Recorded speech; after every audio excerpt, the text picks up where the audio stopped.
வணக்கம் friends, welcome to our channel life lessons. இன்றைக்கி பணம் நம்மக்கிட்ட அதிகமாக சேர்கிறதுக்கு என்ன வழி அப்படின்னு சொல்லிட்டு நான் உங்கள்கிட்ட சொல்ல போகிறேன். எனக்கு தெரிஞ்ச வரைக்கும் நம்மக்கிட்ட பணம் அதிகமாக சேரணுன்னா நம்ம நல்லா செலவு பண்ணணும். மீன்ஸ் தேவையானதுக்கெல்லாம் கண்டிப்பாக செலவு பண்ணணும். சிலர்லாம் எப்படின்னா பணம் சேர்த்து வைக்கணுங்கிறதுக்காக வந்துட்டு அவங்கக்கிட்ட இருந்தாலுமே வந்துட்டு எந்த ஒரு செலவுமே செய்ய மாட்டாங்க. நம்ம ஃப்ரெண்ட்ஸ்க்கு, ரிலேட்டிவ்ஸ்க்கு, இல்லை நம்மளோட குடும்பத்து மெம்பர்ஸ்க்கு எல்லாருக்கும் வந்துட்டு தேவையான செலவுன்னு இருக்கும்ல, அனாவசியமான செலவுன்னு நான் சொல்லலை, தேவையான செலவுகள்லாம் இருக்கும்ல, அதெல்லாம் நம்ம வந்துட்டு பண்ணணும். சிலருக்கு இப்போ ஏதோ தெரிஞ்சவங்க ஃப்ரெண்ட்ஸ் வந்துட்டு இப்போ ஏதாவது ஒரு கல்யாணம், அதுக்கு எதாவது கடன் தேவை அப்படின்னு சொல்லிட்டு ஒரு உதவியாக கடனாக ஏதாவது பணம் கேட்குறாங்க அப்படின்னா உங்களுக்கு அவங்க மேலே நல்ல நம்பிக்கை இருக்குது, திருப்பி தந்துடுவாங்க, உண்மையாலுமே அவங்க கஷ்டப்படுறாங்க அப்படின்னு தெரிஞ்சிங்கன்னா, நல்லா வெரிஃபை பண்ணிட்டீங்கன்னா நீங்கள் கண்டிப்பாக கடன் கொடுக்கறது, அந்த மாதிரி சில தான தர்மங்கள் பண்ணுறது, ஏழைகளுக்கு உங்களால் முடிஞ்ச தான தர்மங்கள் பண்ணுறது, நம்ம வீட்டில் இருக்கிறவங்களுக்கு தேவையான ஸ்கூல் ஃபீஸ் கட்டுறது, அவங்களுக்கு உடம்பு சரியில்லைன்னா அவங்களுக்கு பார்க்குறது,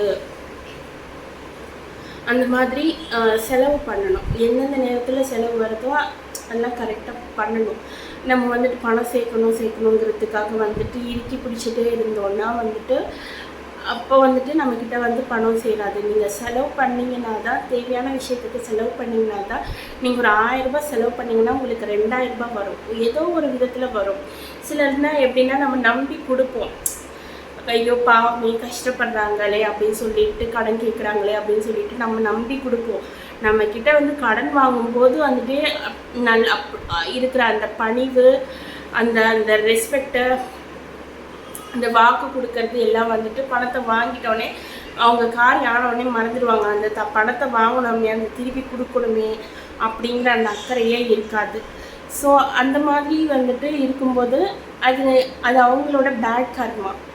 நீங்கள் வந்து நல்ல எண்ணத்தில் தானே வந்து நம்ம கொடுக்கணும்னு நினச்சி, பாவம் கஷ்டப்படுறாங்க அப்படின்னு சொல்லிட்டு நம்ம கொடுத்தோம், நம்ம நல்ல மனசில் தான் கொடுத்தோம், அவங்க திரும்பி தந்துடுவாங்க கடனை அப்படின்னு சொல்லி நம்ம நல்ல மனசில் தான் கொடுத்தோம். ஸோ அப்போ நம்ம சைடு நம்ம வந்து குட் கர்மா தான் பண்ணியிருக்கோம். ஸோ நம்மளோட குட் கர்மாவுக்கு கடவுள் ஏதாவது ஒரு விதத்தில் பரிசு தருவார். ஏதாவது நம்ம ஸ்பெண்ட் பண்ணுற பணம் ஏதாவது ஒரு விதத்தில் நம்மளுக்கு ரெட்டிப்பாக கண்டிப்பாக கிடைக்கும் ஃப்ரெண்ட்ஸ்.